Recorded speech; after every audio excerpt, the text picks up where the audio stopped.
Hey everybody, Riot Mort here, back with Riot Kent for patch 12.18 rundown, our first patch of the Uncharted Realms, which has been perfectly balanced. There are no issues. Nunu's fine. Everything's great. So yeah, how are you doing, Kent? I'm good. I'm ready to talk about our first big patch. There's a lot of changes coming up. Hopefully, stabilize the meta a little bit, but this is going to be our big buff patch. So we're going to make sure a lot of things are playable, and try to, give you all a lot of different ways to experiment and play around and, succeed. All right, you heard it here. We're buffing Nunu. That's what I heard. It's the only thing I heard from Yeah. Yeah. that. No, Don't say that. You're going to slander me. I know, I know. No, it's all good.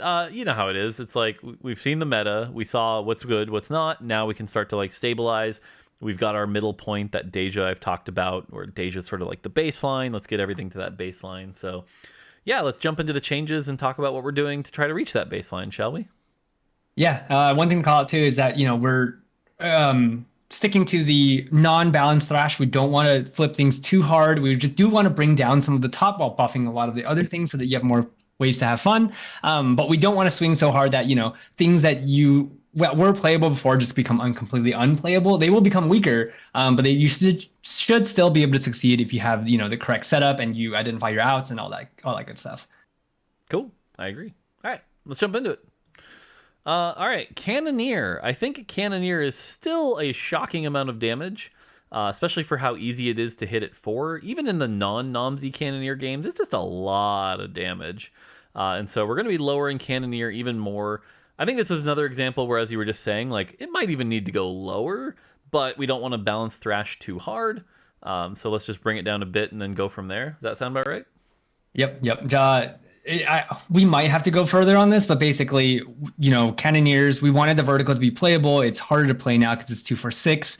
And Namzi was kind of struggling as a Cannoneer. And so we had buffed it a lot since the previous set before for the mid set. But we're realizing that it's not as hard as we thought it was to play, and players are really figuring out how to like maneuver this comp, Namzi version or like the Zeke's Aphelios version. So we're bringing it down at 4 and 6. We might have to go further in the future, but we're going to monitor it and kind of go slow with that to avoid balance thrashing because the comps should still be playable. We want to make sure they're still good. Yep. Cool. Why don't you talk about Dragonmancer? Yeah, Dragonmancer. So 6 and 8 Dragonmancer are definitely very balanced. No, the new versions, the spatula version, emblem versions are all exceptionally good. But even just the base versions, if you play with Lee Sin, when you get to 8 Dragonmancer, you can't kill that unit. That unit does so much damage, heals so much, and has so much health. And so we're bringing down that health because bringing down the AP, the unit should do a lot of damage. And some of these units are single target like Nunu. We kind of want them to be able to kill things, but we also want you to be able to burn through them if you CC them or if you lock them down, anti-heal them, all that stuff. So we're bringing down the base HP by a pretty significant amount at both 6 and 8. Yeah, I think the nice thing here is you'll see some other changes, but we're bringing down Dragonmancer, which brings down the power of the emblem inherently, and then we can bring up champions like, say, Kaisa and Volibear that you'll see a little later, so that there's other outputs other than literally just Lee Sin and Nunu. So, Yep. Cool. All right, Mage. Mage has been a trait that playing 3 Mage is totally fine. You can play 3 Mage early. You can do it in the Astral comp. You can do it in the Lagoon comp with Soam and Talia plus like a Silas. No big deal. Get a Zoe in there. Going higher than that is pretty hard. 5 Mage sometimes if it makes sense in like a 6 Lagoon 5 Mage comp. But when was the last time you saw a 7 or 9 Mage? It's just kind of non-functional. And the reality is because you have to carry a lot of weaker champions, Vlad, Talia, things like that. And so in order to bribe you to play, those weaker champions, we need to give you more power. And so let's buff up the 5 a little, the 7 quite a bit, and the 8, the 9 a lot. And so hopefully this gets Mage as a more possible as a vertical. I don't expect this to magically make 7 Mage S tier or anything, but it should at least be more of a choice now. Yep. A lot of these mages in this mid set are not utility mages, and so a lot of them just need more damage. In order for you to play 7, it has to be worth playing, that Talia to one-shot the random frontliner, basically. And so we're giving a lot of power in 7 and 9, and those spells are going to hurt a lot, especially if you have some, chalices or other forms of AP. But yeah, as Mort said, we want to bribe you to be able to play these verticals and buff up your main carry and also have your secondary units deal a good amount of damage. Nice. Ragewing, not a lot changing on Ragewing here, but the big thing we gotta talk about is the difference between Xayah without Shyvana and Xayah with Shyvana is pretty big. That spike at 6 Ragewing especially is a pretty big spike. And so we don't really want to nerf Xayah that much more or anything like that. So we're just nerfing the 6 Ragewing a little bit.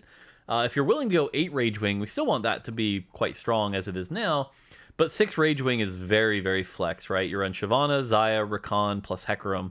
That's a really good core that probably doesn't need as much trait power as it has right now. Yeah, and we're going pretty light on this.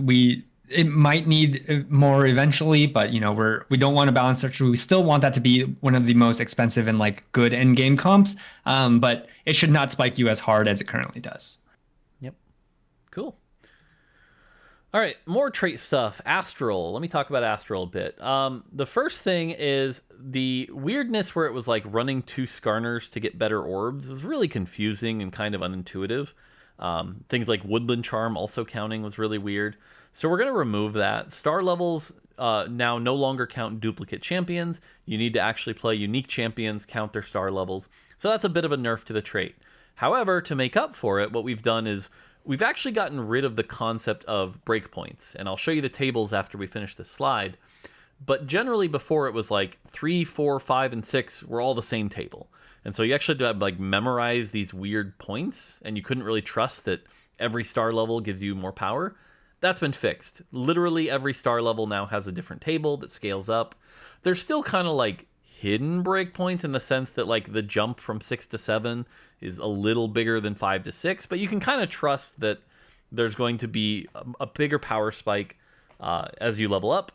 And then finally, that also made item components and full items drop a little earlier than before, which should be a bit of a buff to undo that Astral since it's a little harder to get to those points. We'll go over the tables after this, but that should be a nice quality of life change to Astral and make it not weirdly unintuitive. Yeah, intuitiveness is the big one here, and we just really want to make sure that you don't have to memorize any tables outside of the game. If you play more star levels, you're going to get better stuff, and that's very straightforward, and you can rely on that as the fact for Astral. So, good change. Cool. On to Shimmer Scale. So Shimmer Scale dominated the PBE of Uncharted Realms. If you got a single Shimmer Scale spat, it was like, see you at the finish line. People knew who was going to win the game right away. That's not really a good state to be in. So we kind of went ham on the nerfs, probably a little harder than we should have. It put Shimmer Scale, frankly, in a bad spot where it's not really in a good spot. 9 Shimmer Scale is actually pretty bad right now. So this allowed us to kind of know the extremes, right? We knew at this point it was too good. At this point it's too bad. Now we can kind of creep back up. And so we're buffing a few of the items that are underperforming here. So that way some of the changes were good and stick, but others don't. So Crown of Champions goes to 5 seconds. Pretty sure that's where it's going to stay for the rest of the patch. It is what it is. Determined Investor, we're happy with the extra turn it takes, but the removal of that gold really made it kind of inefficient, so it gets a little bit of that gold back. Needlessly Big Gem, if you want to meme me for anything, we can meme on this one, going from 2 to 3 to 2 to 3 to 2 to 3. It's back to 2. Woohoo! Mogul's Mail is not that bad, but honestly, it's kind of hard to get those early game procs, and so by giving it an extra 150 base health, that's quite a bit of power, starts to put it on the level of like Sunfire, as well as you get the health as it stacks up. So this should be more likely to get to that 40 and get those health procs. And then finally, Goldmancer's Staff was another example where at 50% with like 30 AP and mana, it was too strong. So now we're going with 40%, so right in between. Should bring Goldmancer's up a bit and make it a good item. Yep, you covered it. Cool. Real quick, I'm going to put these on the screen for a second, so if you want to take these and use them, you can. But you can kind of see here, now the Astral table literally is like 3-star level is different than 4, is different than 5. And you can see that basically they're all the same contents, just with shifted percentages, so that the average gold value scales up, goes from 1.1 to 1.25, etc. And then you can see that sort of fake breakpoint where once you hit the 7, it jumps up from 1.46 to 2.45, and then scales from there. But you can also see at like 8 is when you can first start getting item components, and that scales up at 9. Then we move to, you can see at 10, Now we're at 5 average gold, 5.5, 6.15. And so it keeps scaling to the point where no matter what, you know that increasing your star level means better stuff. So again, overall should just make this a lot more intuitive.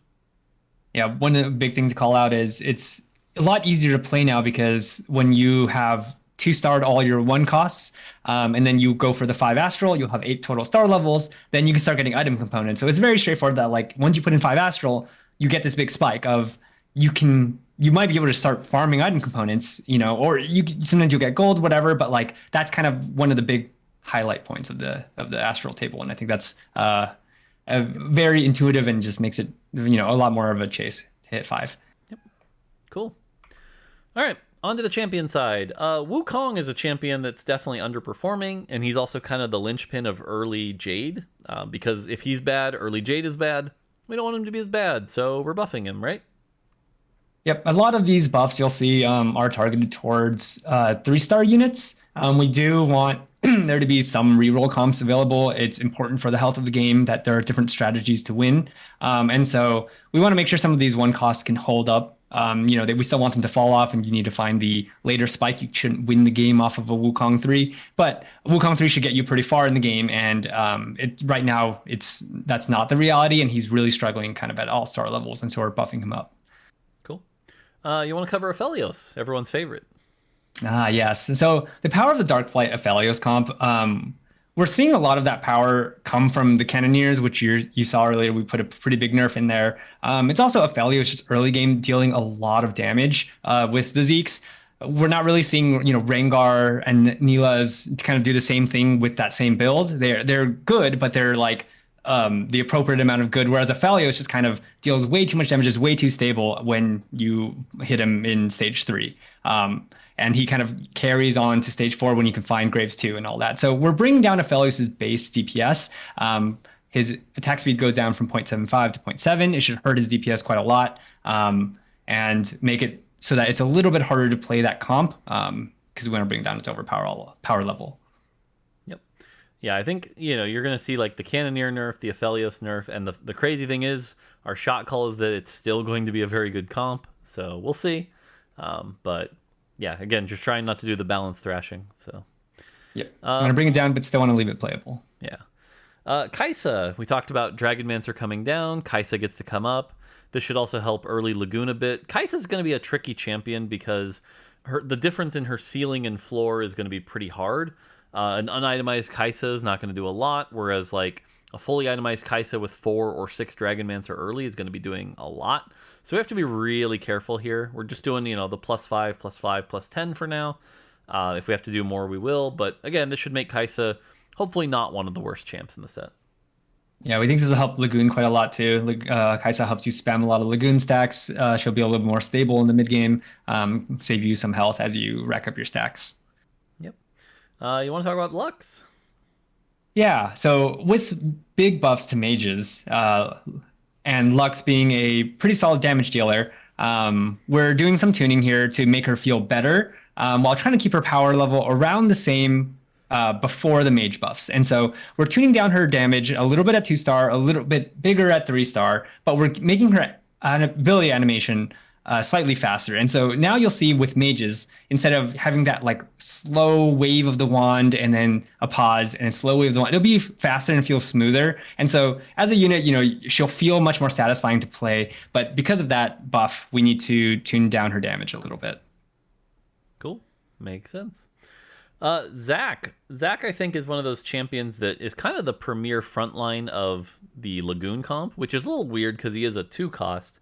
But a lot of his power is in that tankiness, and he's just not quite the level we want him to be. We want you to be really excited if you luck into a 2-star Zac early. And so we're going to be buffing up his healing just a little bit here to allow him to be tanky. We want, again, an early 2-star Zac with like a Gargoyle Stone Plate and a Warmog should be a really, really good tank in the early game. And so hopefully this bumps him up a little bit. Yep. Cool. All right, continuing on. You want to talk about Nunu? Yes, everyone's favorite Everyone's favorite champion. The first thing to talk about is the bug fix. Nunu's amplified bite no longer scales multiplicatively with Giant Slayer's damage amp. This one's not going to affect as many number of games, but that best in slot when you have Nunu with a bunch of AP multiplying with the damage amp, it won't multiply as wildly high anymore. So Nunu will likely still kill the unit, but Nunu won't heal as much as he used to. Instead of biting for 4,000, he'll bite for like 3,200, and it'll be a much smaller amount of regenerated health. The big one here is the threshold damage amp. So now when he has a higher health pool than his enemy, he won't deal 33% more damage. He'll deal 20% more damage. Should bring down his ceiling when he's a Dragonmancer without hitting too many cases of the standard Nunu build. Yep.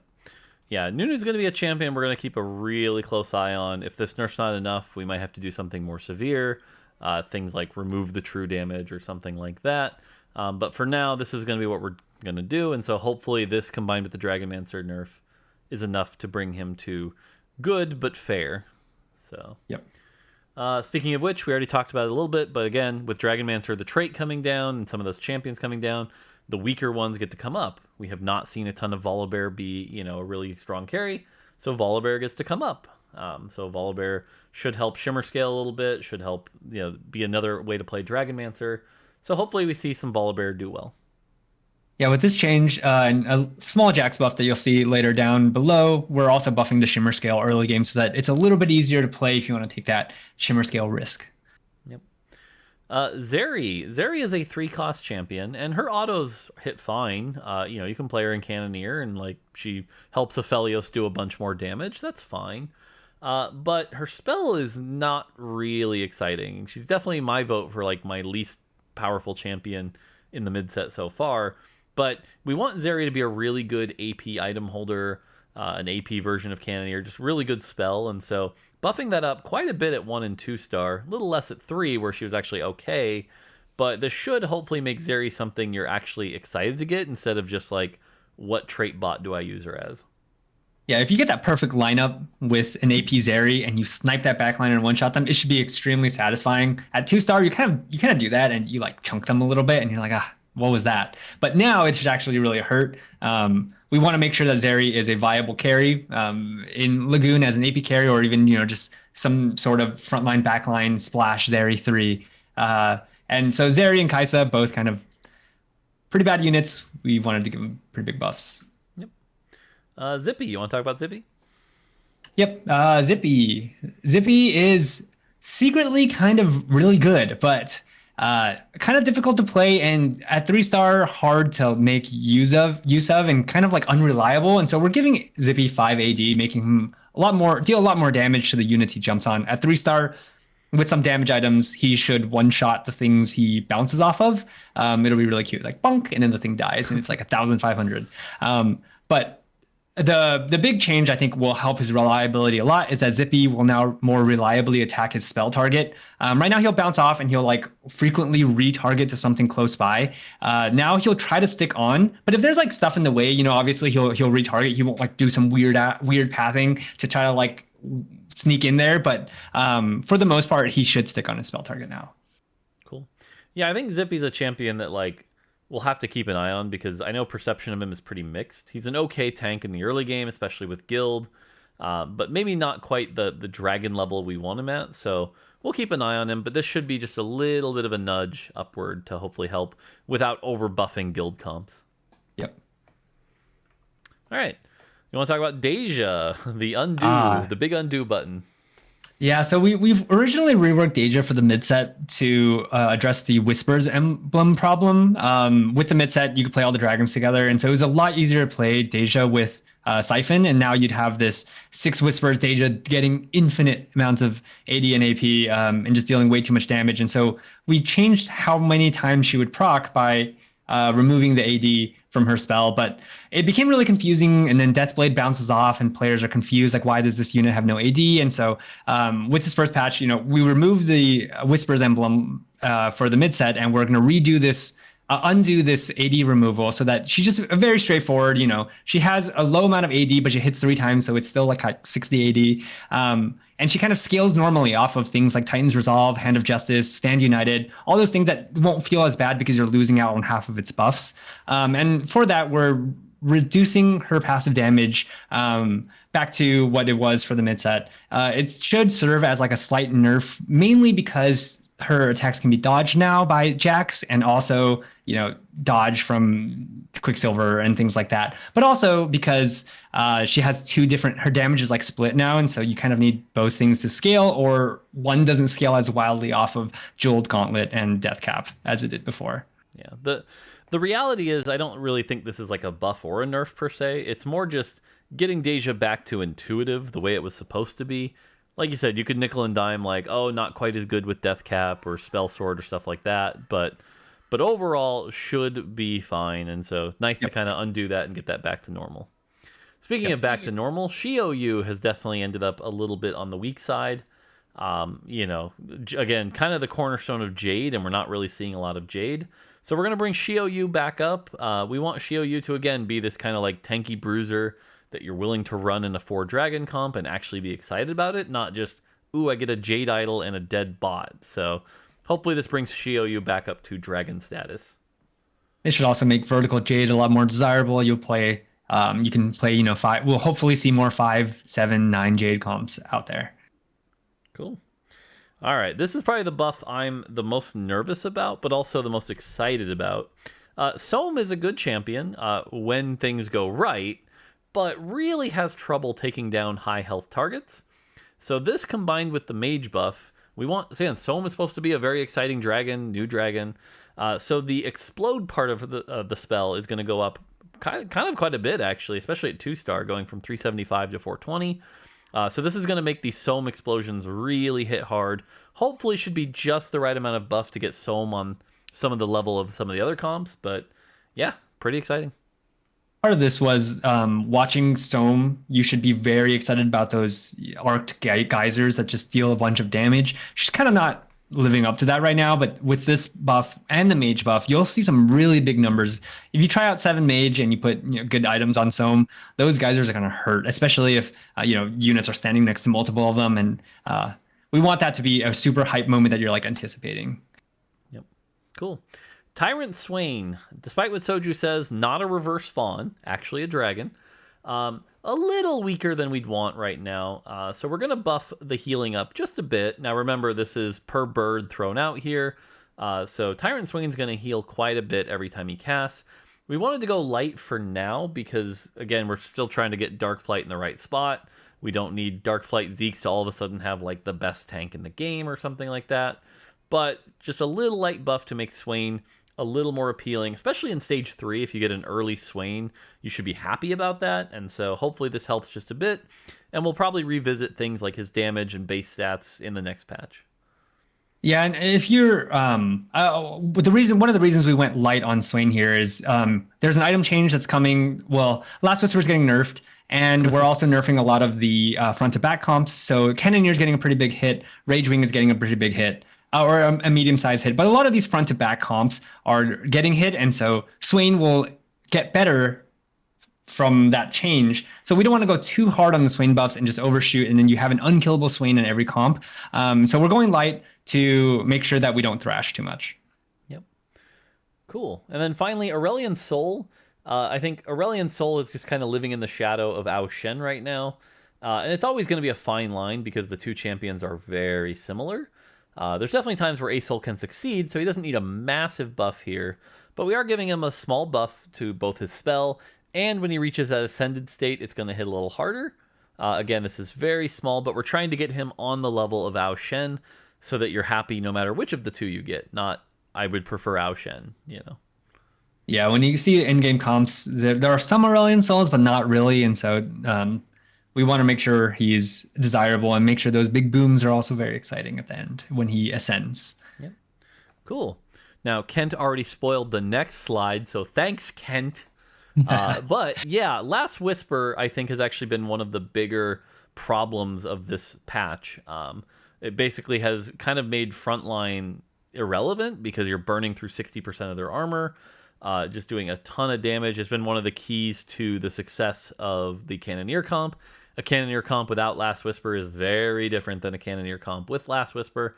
It's just been too much, and so honestly, the change from 50 to 60 was a mistake. So we're undoing it, going back to 50%. This should allow some of the AP comps to be a bit better and allow front lines to actually succeed. Yep. Cool. Just to talk about it for a brief second. Basically, for the mid set, we buffed it to 60% because it wasn't really seeing play in the previous set, but it was secretly kind of just like an okay item. But with the mid set, armor penetration a lot more useful. A lot of comps can going front to back, and so you really do want this Last Whisper. 50% armor shred was enough, and we also gave it 10% attack speed, and so it was already a desirable item. We didn't need to buff the armor penetration to 60, and so we're reverting that. Yep. Cool. All right, you want to run down all the augments? Yep. So Cutthroat is a very weak augment currently, but we don't want to give it so much power that you are just blowing up units with the damage amp. But the mana reave needs to be reward you for good positioning, and so if you can do some really good positioning, you can probably prevent an Ao-Shin from ever casting with this 65% mana reave, our largest mana reave. So that should be exciting. Dragonmancer Conference, we're adding this back. We took it out in PvE, but this is a new augment, exciting new silver augment. Every 2 rounds, a random Dragonmancer appears on your bench, gain a Kaisa. So this is like Mage Conference from the previous set, except it happens every 2 rounds. The odds have been slightly tuned so that you can have, it gives you a little bit more gold because it's every 2 rounds, but it should still help a lot if you have a Dragonmancer comp and want to go for those high star level 3 stars, or high star level Dragonmancer comps. Hero in training, despite the success of Dragonmancer, this augment has kind of struggled, and we want to make it so that it's exciting for you to have a little Dragonmancer intern on the side. So we're buffing this up slightly. Lucky Gloves, this is a pretty big change. We want to make sure this augment is exciting and you always feel good about taking this and putting it on your champions. And so frontline AD champions will now receive a better selection of items. These are, the Siphons, for example, will no longer get Static Shiv. Siphon will have BT Titan, something that Siphon actually wants. And now always grants full items, even before player level 7. So if you get this on 2-1, you put it on a unit, you'll have 2 full items. And we also removed some of the weaker options to improve the average strength of the augment. This way, overall, you'll low roll a little less, and you always get kind of good items for your units. Ricochet with the Dark Flight Aphelios comp, the Graves comp, doing really well. This augment has been really powerful. Cannoneer is definitely easier to play because players have figured out how to play this comp, and with this augment is just doing so much better than the other Cannoneer augments. I'm going to tune this down because this access to backline is very valuable. Verdant Veil, it's weak right now. Making it so that if you're going against a Xayah comp with all the CCs, you take this, you're not going to get CC'd for almost the entire fight. It should be very powerful. And Weak Spot, you get a lot of value from Weak Spot just from the anti-heal, and so we're taking away some of that armor penetration. It's just too all around good, and so you still have a little bit of armor penetration to help you out against those high armor targets, but the most exciting part of the augment should be the anti-heal, and a lot of the power is already loaded there, so we're bringing down the armor pen. Yeah, thanks. The only 2 things I'd want to add, Weak Spot, it's kind of nice, and honestly I'd love to see it someday without the armor penetration at all, because the signaling here is an AP comp should actually be okay taking this augment, right? You take it because you need the anti-heal, not the armor pen. And so I think we're going to slowly shift that possibly even the name, right? Because Weak Spot kind of implies hitting a weak spot. But I think that's just a healthier version of the augment. And then Hero in Training, admittedly, little nervous on this buff, but at the same time, I agree it's going to be a lot of fun to have 2 itemized Dragonmancers. I also like your term, the intern, so I'm going to start calling it the Philip, the Dragonmancer Philip. Yes, the Philip.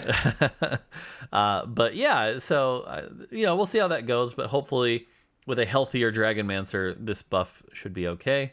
And yeah, nice to see Dragonmancer Conference back. It'll be interesting to see how a tier 1 version of this augment plays out. Cool. On the small side, so this is the stuff that we expect to not have a massive impact on the meta. 6 Scale Scorn. I mean, it's a chase trait. It's supposed to be good. little too auto good. So we're bringing it back down to 100%. It's still going to be amazing. It's still going to be strong. It's supposed to be, just maybe not quite as strong.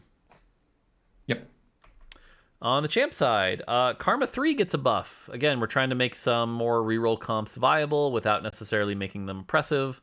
Karma 1 and 2 not buffed, just Karma 3. Same with Nasus. Nasus gets a bit of a buff.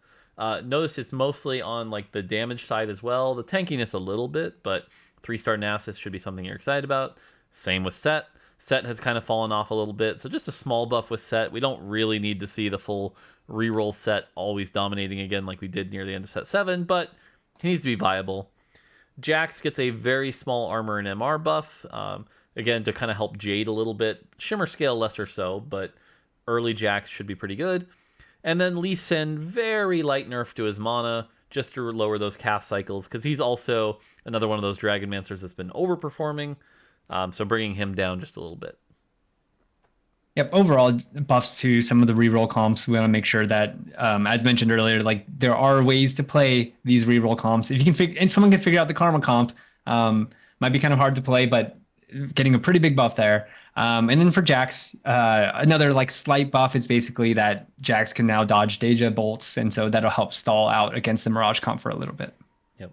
Well, I should call out, if I'm nervous about any of these, it's probably the Karma one, but a Karma comp is pretty hard to put together, so we'll see. But I'll call it now. If I'm nervous about any, it's the Karma one.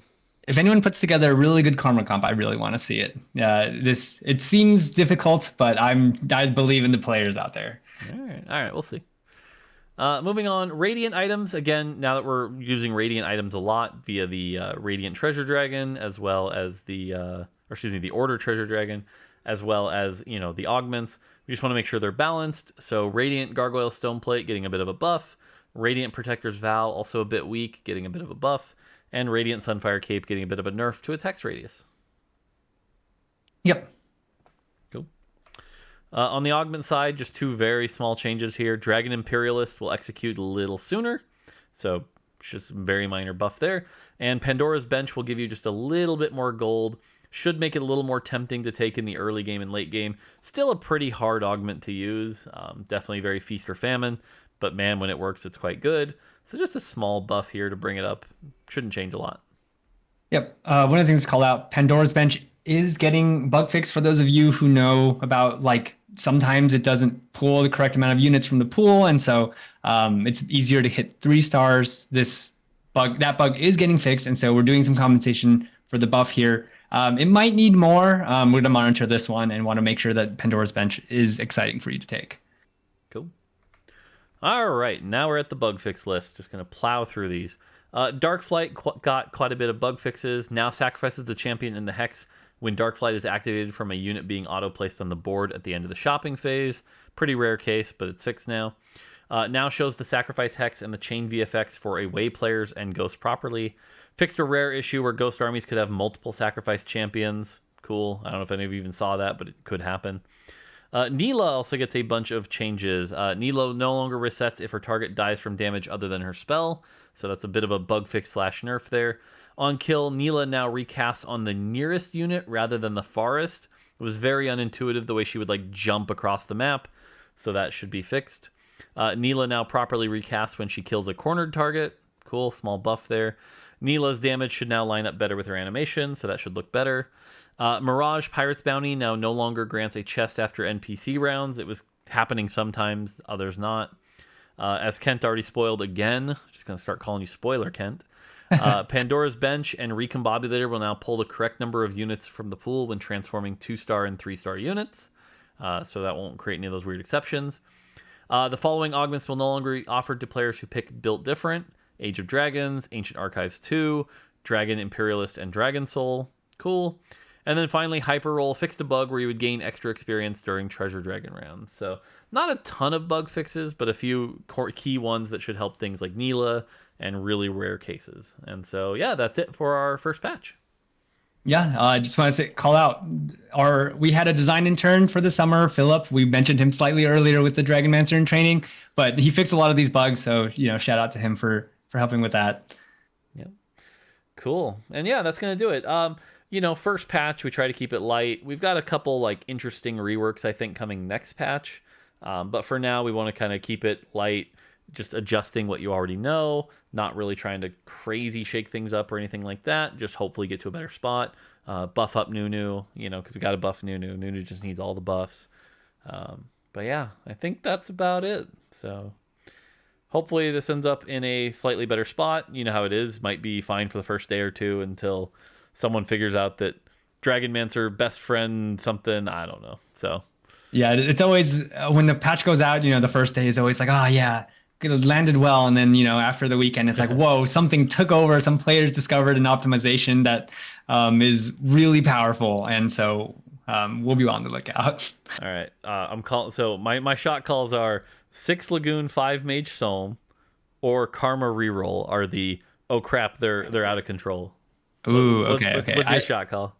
I think 7 Mage. I think there's a 7 Mage build out there that's going to be really good. Okay. Cool. All right. That's going to do it from us. We'll be back next patch with patch postmortems will start up again, and patch rundowns and things like that, and we'll keep going. So, yeah. All right. That's going to do it from us. Until next time, take it easy.